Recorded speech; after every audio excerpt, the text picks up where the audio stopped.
ಬೆಂಗಳೂರಲ್ಲಿ ವರುಣ ಅಬ್ಬರಿಸಿದ್ದಾನೆ. ಸಂಜೆ ಮೇಲೆ ಶುರುವಾದ ಮಳೆಯಿಂದ ಸಾಕಷ್ಟು ಅನಾಹುತಗಳಾಗಿದೆ. ತಗ್ಗು ಪ್ರದೇಶದ ಮನೆಗಳಿಗೆ ನೀರು ನುಗ್ಗಿದ್ದು ಜನ ಕಂಗಾಲಾಗಿದ್ದಾರೆ. ಜಿಟಿ ಮಳೆಯೊಳಗೆ ಜನರು ಮನೆಯಿಂದ ಹೊರಗೆ ಬರೋದಕ್ಕೆ ಪರದಾಡಿದ್ದಾರೆ. ಅಲ್ಲಲ್ಲಿ ಮರಗಳು ಕೂಡ ಉರುಳಿ ಬಿದ್ದಿವೆ.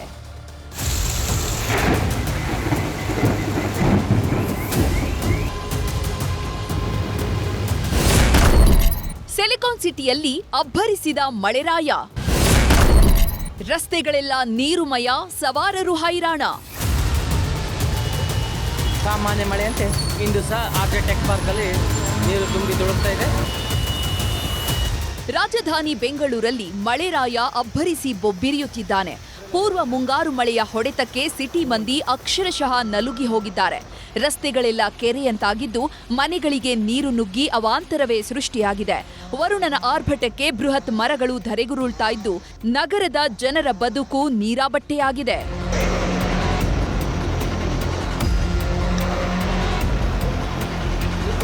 ಮಳೆ ಬಂದ್ರೆ ಸಿಲಿಕಾನ್ ಸಿಟಿಯಲ್ಲಿ ಆಗೋ ಅವಾಂತರಗಳು ಒಂದೆರಡಲ್ಲ. ಸಣ್ಣ ಮಳೆಗೂ ಬೆಂಗಳೂರು ಮುಳುಗೇಳುತ್ತೆ. ಅಂಥದ್ರಲ್ಲಿ ಆರ್ಭಟಿಸ್ತಾ ಇರೋ ಬೇಸಿಗೆ ಮಳೆಗೆ ರಸ್ತೆಗಳೆಲ್ಲ ಜಲಾವೃತವಾಗಿವೆ. ಪಾಟರಿ ಟೌನ್ ಬಳಿಯ ಎನ್ಸಿ ಕಾಲೋನಿಯಲ್ಲಿ ನೆರೆ ಭೀತಿ ಶುರುವಾಗಿದೆ. ಮನೆಗಳಲ್ಲಿ ಒಂದಡಿಯಷ್ಟು ನೀರು ನಿಂತಿದ್ದು ಜನರು ಪರದಾಡುವಂತಾಗಿದೆ. ಪಾಟರಿ ಟೌನ್ ಪಕ್ಕದಲ್ಲಿರುವಂಥ ಎನ್ಸಿ ಕಾಲೋನಿ ವಾರ್ಡ್ ನಂಬರ್ 61 ಈ ರಸ್ತೆ ಏನಿದೆ ಇಲ್ಲಿರುವಂಥ 30ಕ್ಕೂ ಹೆಚ್ಚು ಮನೆಗಳು ಮಳೆ ನಿಂತಿದೆ.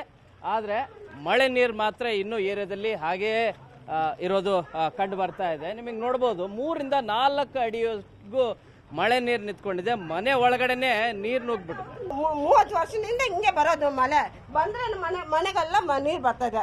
ಯಾರು ಬಂದು ನೋಡಲ್ಲ. ಬರ್ತಾರೆ, ನೋಡ್ಕೊಂಡು ಹೋಗ್ತಾರೆ, ಮಾಡ್ತೀವಿ ಅಂತ ಮಾಡಲ್ಲ. ಈ ಮೋರಿ ಎಲ್ಲ ಇದು ಮಾಡಿಬಿಟ್ಟು ಮ್ಯಾಂಡ್ರಲ್ಲಿ ಹಾಕಿದ್ದಾರೆ. ಚೆನ್ನಾಗಿ ಹಾಕಿಲ್ಲ. ಏನ್ ತಿಳ್ಕೊಂಡಿದ್ದಾರೆ? ಎನ್ಸಿ ಕಾಲನಿ ಅಂತ ಕೇವಲನ ನಾವು ಊರೆಲ್ಲ ಕೆಲಸ ಮಾಡಿ ಬಂದು ಸ್ನಾನ ಮಾಡೋದು ಬೇಡವಾ? ಸರ್ಜಾಪುರದಲ್ಲಿ ರಸ್ತೆಗಳೆಲ್ಲ ಮಾಯವಾಗಿದೆ. ಮೊಳಕಾಲುದ್ದ ನಿಂತಿರೋ ನೀರಲ್ಲಿ ಹೋಗಲಾರದೆ ವಾಹನ ಸವಾರರು ಒದ್ದಾಡ್ತಿದ್ದಾರೆ.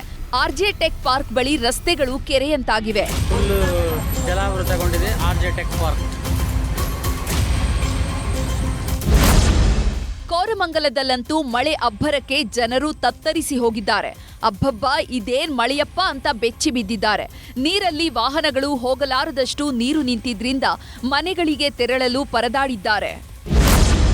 ಪ್ರತಿ ಬಾರಿ ಮಳೆಗೆ ಸಿಟಿ ಮಂದಿ ಹೈರಾಣಾಗುವಂತಹ ಪರಿಸ್ಥಿತಿ ಎದುರಾಗುತ್ತೆ. ಕಲ್ಯಾಣ ನಗರದ ದೀಪಿಕಾ ಲೇಔಟ್ನಲ್ಲಿ ಮತ್ತೆ ಮನೆಗಳಿಗೆ ನೀರು ನುಗ್ಗಿ ಅವಾಂತರವೇ ಸೃಷ್ಟಿಯಾಗಿದೆ.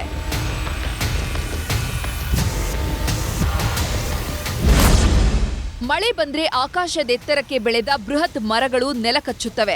ಜಯನಗರದ ಈಸ್ಟರ್ನ್ ಸರ್ಕಲ್ನಲ್ಲಿ ಬೃಹತ್ ಮರವೊಂದು ಆಟೋ ಮೇಲೆ ಬಿದ್ದಿದೆ. ಮರ ಬಿದ್ದ ಪರಿಣಾಮ ಆಟೋ ಜಖಂಗೊಂಡಿದ್ದು ಸದ್ಯ ಯಾವುದೇ ಪ್ರಾಣಾಪಾಯ ಸಂಭವಿಸಿಲ್ಲ. ಜಯನಗರದ ಈಸ್ಟರ್ನ್ ಸರ್ಕಲ್ ನಲ್ಲಿ ನಾವಿದ್ದೀವಿ. ನೀವು ತೋರಿಸ್ತಾ ಹೋಗ್ತೀವಿ. ಮಳೆಗೆ ಮರ ಬಿದ್ದಿರ್ತಕ್ಕಂಥದ್ದು ಸುಮಾರು 20-30 ವರ್ಷಗಳ ಕಾಲ ಮರ ಅಂತಾನೆ ಹೇಳ್ಬೋದು. ಈ ಮರ ಬಿದ್ದಿರುವ ಹಿನ್ನೆಲೆಯಲ್ಲಿ ಒಂದು ಹೊಸ ಬೊಲೆರೋ ಗಾಡಿ ಹಾಗೂ ಆ ಒಂದು ಆಟೋ ಜಖಂಗೊಂಡಿರ್ತಕ್ಕಂಥದ್ದು ಸದ್ಯಕ್ಕೆ ನಾವು ವಿಜುವಲ್ಸ್ ಅಲ್ಲಿ ತೋರಿಸ್ತಾ ಹೋಗ್ತೀವಿ. ಬೊಲೆರೋ ವಾಹನ ಯಾರ್ದು? ಯಾಕಂದ್ರೆ ಹೊಸ ಗಾಡಿ ಆಗಿರೋದ್ರಿಂದ ಮನೆಗೆ ತೆಗೆದುಕೊಂಡು ಹೋಗ್ತಾ ಇದ್ರಾ ಅಥವಾ ಶೋರೂಮ್ಗೆ ತೆಗೆದುಕೊಂಡು ಹೋಗ್ತಾ ಇದ್ರಾ, ಇನ್ನೊಂದು ಕಡೆಗೆ ಅಂದ್ರೆ ಡೆಲಿವರಿ ಏನಾದ್ರು ಮಾಡ್ತಾ ಇದ್ರಾ ಅನ್ನೋ ರೀತಿಯಲ್ಲಿ ಕೂಡ ಪರಿಶೀಲನೆ ಮಾಡಲಾಗ್ತಾ ಇರ್ತಕ್ಕಂಥದ್ದು. ಇನ್ನು ಅಡಿಯಲ್ಲಿ ಯಾರು ಸಿಕ್ಕಾಕೊಂಡಿದ್ದಾರೆ ಇಲ್ವಾ ಅನ್ನೋದು ಕೂಡ ಪರಿಶೀಲನೆ ಮಾಡ್ತಾ ಇದ್ದಾರೆ ಪೊಲೀಸರು. ಅಧಿಕಾರಿಗಳು ಕೂಡ ಸ್ಥಳಕ್ಕೆ ಬಂದು ಪರಿಶೀಲನೆ ಮಾಡ್ತಾ ಇದ್ದಾರೆ. ಯಾವುದೇ ರೀತಿಯ ಅಪಘಾತ ಅಂದ್ರೆ ಪ್ರಾಣಾಪಾಯ ಸಂಭವಿಸಲಿಲ್ಲ. ಇನ್ನು ಬೆಂಗಳೂರಲ್ಲಿ ಸುರಿದ ಮಳೆಯಿಂದ ಆಗ್ತಿರುವಂತಹ ಅನಾಹುತಗಳು ಒಂದೆರಡಲ್ಲ. ಈ ಬಗ್ಗೆ ಮಾತನಾಡಿದ ಡಿಸಿಎಂ ಡಿಕೆ ಶಿವಕುಮಾರ್, 3 ದಿನದಿಂದ ಮಳೆಯಾಗ್ತಾ ಇದೆ, ಎಲ್ಲಾ ಕಡೆ ಹೂಳು ಎತ್ತಲಾಗಿದೆ, ವಾರ್ ರೂಮ್ಗೆ ಹೋಗಿ ಪರಿಶೀಲನೆ ಮಾಡ್ತೀನಿ ಅಂದ್ರು. ಒಟ್ನಲ್ಲಿ ಮಾಯಾನಗರಿ ಬೆಂಗಳೂರಲ್ಲಿ ವರುಣನ ಅಬ್ಬರ ಜೋರಾಗಿದ್ದು ನಾಳೆಯೂ ಭಾರೀ ಮಳೆಯ ಮುನ್ಸೂಚನೆ ನೀಡಲಾಗಿದೆ. Bureau report, news 18.